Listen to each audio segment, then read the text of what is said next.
آیت نمبر 20 پر 8 ابھی ثابت مقرر نے اس کے بارے میں کہا الا بذکر اللہ تطمئن القلوب کہ دلوں کا جو سکون ہے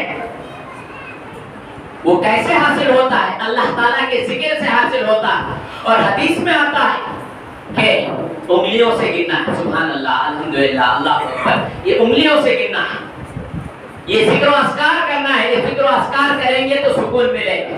جدید سائنس آج کہتی ہے کہ اگر ہم ذکر و اذکار کرتے ہوئے انگلیوں میں کاؤنٹ کریں گے اس طرح تو اس کا ڈائریکٹ افیکٹ ذہن میں پڑتا ہے. انگلیوں میں جب ہم اس طرح کریں گے جو گنتی ہماری ہوتی ہے نمازوں کے بعد عبادتوں میں پنج وقتہ نماز کے بعد جو ہم کرتے ہیں سبحان اللہ الحمدللہ جو گنتے ہیں اگر اس طرح ہم انگلیوں میں گنتے جائیں گے تو اس کا ڈائریکٹ اثر ہمارے ذہن میں پڑتا ہے. ذہن میں ایک قسم کا سکون محسوس ہوتا ہے. جو ڈپریشن ہے جو سٹریس ہے اس طرح کے کیفیات ختم ہوتی ہے. آج سائنس کہتی ہے حالانکہ قرآن نے پہلے کہا اچھا سلف نے پریکٹیکل طریقے سے عمل کر کر بتلایا ہے کہ گنتیاں اس طرح گننی چاہیے کہ ہاتھ ہے آرام سے اس میں گن سکتے. یہ کچھ چیزیں اور ہم اور آپ کیا سمجھتے ہیں اور ہمیں تو فخر بھی ہے کہ قرآن مجید ایک ایسی کتاب ہے جو سب سے زیادہ چھپی جانے والی کتاب سب سے زیادہ پڑھی جانے والی کتاب ہے.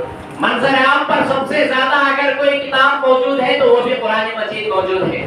سب سے زیادہ یہی کتاب پرنٹنگ پریس میں چھپتی ہے. فخر کرنا ہے فخر کی بات ہے ہمارے لیے. لیکن دوسری طرف افسوس کی بات بھی ہے کہ سب سے زیادہ بغیر سمجھے بغیر اس کے معنی میں غور کیے بغیر قرآن ہم سے کیا چاہتا ہے یہ معلوم کیے قرآن کے یہ آیت میں کیا ہے وہ آیت میں کیا ہے وہ آیت کیا بولتا ہے یہ آیت ہمیں کیا سمجھانا چاہتی ہے اس میں غور و فکر کرے بغیر پڑھے جانے والی کتاب بھی قرآن مجید ہے. ہم اور آپ اس کا اندازہ لگا سکتے ہیں کہ پڑھنے کے حد تک تو پڑھتے ہیں لیکن غور و فکر کی جب بات آتی ہے کہ قرآن خود سے کیا چاہتا ہے یہ نہیں. صحابہ کرام ہر آیت کو اسی حساب سے پڑھتے ہیں کہ یہ آیت میرے لیے نازل ہوئی اور میں اور آپ تلاوت بھی وہ بھی ہفتے میں ایک بار یا رمضان ٹو رمضان. اب رمضان آ رہا ہے چھٹک کو دودھ وغیرہ اٹھا کو رکھتے رمضان ختم ہونے سے پہلے عید کے بعد خود پورا اپنی جگہ پیک ہوا تھا. پھر اس کے بعد سال بھر کا انتظار کرنا. حالانکہ قرآن للکار کر کہتا ہے کتاب انزلناہ الیک مبارک لیدبروا آیاتہ ولیتذکروا اولو الالباب. سورہ سواد آیت نمبر 20 پر 9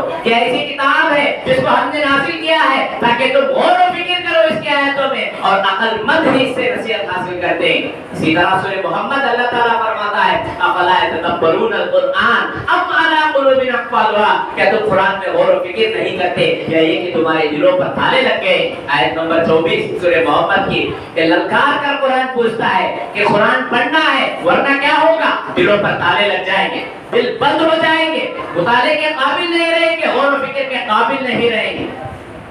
اب میں اور آپ یہ کہتے ہیں کہ یہ کیا ہے جدید سائنس ہے میکینیکل سائنس ہے ٹیکنالوجی ہے اتنے سارے علوم و فنون ہے یہ پرانی کتاب کب کی کتاب یہ ہمیں کیا دے سکتی. یاد رکھیے جتنے بھی علوم و فنون ہیں اس میں ترقی ہے یا تحقیق ہے کہ فلاں نے یہ ترقی کی فلاں نے یہ ایجاد کیا فلاں نے یہ ترقی کی فلاں نے اس چیز کو دنیا کے سامنے پیش کیا فلاں سائنسدان نے یہ کہا فلاں سائنسدان نے یہ کہا ہے. جیسا کہ معمولی ہے 1920-25 میں ایک تحقیق ہوئی کہ ایک سائنسدان نے کہا کہ کائنات پھیل رہی ہے. سب لوگ تعجب میں پڑ گئے وہ کیسے پھیل رہی ہے کیسا اضافہ ہو رہا ہے تحقیق کرنے لگے. حالانکہ قرآن نے 1400 سال پہلے اس بارے میں بھی کہا کہ وَالسَّمَاءَ بَنَيْنَاهَا بِأَيْدٍ وَإِنَّا لَمُوسِعُونَ. سورہ زاریات آیت نمبر 40 پر 7 کہ آسمان اس کو ہم نے اپنے ہاتھوں سے بنایا ہے ہم اس کو وسعت دے رہے ہیں ہم اس کو موقع کے حساب سے حالات کے حساب سے پھیلا رہے ہیں کہ دنیاوی علوم و فنون میں معلومات رہیں کہ یہ ہوا یہ کیا یہ بن سکتے یہ کر سکتے لیکن علوم و فنون کا سرچشمہ اگر کہا جائے تو وہ قرآن مجید ہے. رہتی دنیا تک کے سارے مسائل کا حل اللہ تعالیٰ نے اس قرآن مجید میں رکھا ہے. ماضی کی چیزیں حال کے واقعات ہیں. اب یہ دنیا اتنی ترقی ہوئی ہے یہ سائنس کے ذریعے حقائق معلوم ہے حالانکہ قرآن پہلے ہی کہہ چکا ہے بس پڑھنے کی ضرورت تھی غور و فکر کرنے کی ضرورت تھی مطالعہ کرنے کی ضرورت تھی وہ ہم سے نہیں. کوشش یہی ہونی چاہیے ورنہ قیامت کے دن یاد رکھیے حضرات و خواتین وہاں کھڑنا ہے جہاں آپ صلی اللہ علیہ وسلم کہیں گے وقال الرسول یا رب ان قوم اتخذوا هذا القرآن مهجورا. سورہ فصلت آیت نمبر 50 پر 3، یہ شکایت میں اور آپ نہیں پیغمبر کی ہوگی۔ قرآن کہتا ہے وقال الرسول یا رب، اے میرے پروردگار، ان قوم اتخذوا هذا القرآن مہجورا، کہ بے شک میری قوم نے اس قرآن کی تلاوت کو، اس قرآن کو پڑھنے سمجھنے کو چھوڑ دیا۔ یہ میرے اور آپ کے نبی کی شکایت ہوگی۔ اندازہ لگائیے کہ قرآن اگر پڑھنا آ گیا تو دنیا کے سارے معلومات اسے ہو سکتے۔ اگر ایک بچہ حافظ قرآن ہے کہ حفظ کر لیا ہے تو سمجھو کہ اس کے لیے دنیا کا کوئی بھی ایگزام مشکل نہیں ہوگا، دنیا کا کوئی بھی امتحان اس کے لیے تکلیف دہ نہیں ہوگا، کیونکہ دنیا کی سب سے عظیم کتاب قرآن مجید اس کے سینے میں۔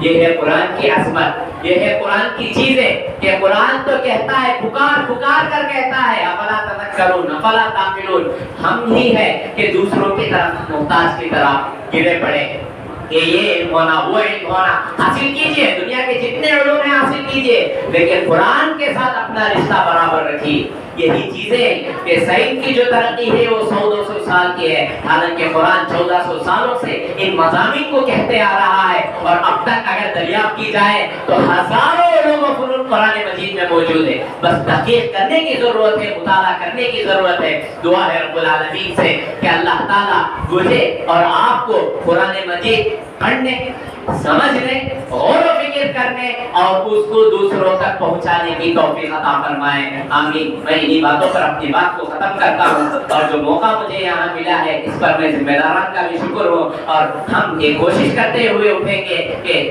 اللہ تعالیٰ جو بھی باتیں ہم سنے پہلے مجھے اور آپ تمام کو عمل کی توفیق عطا فرمائے، آمین۔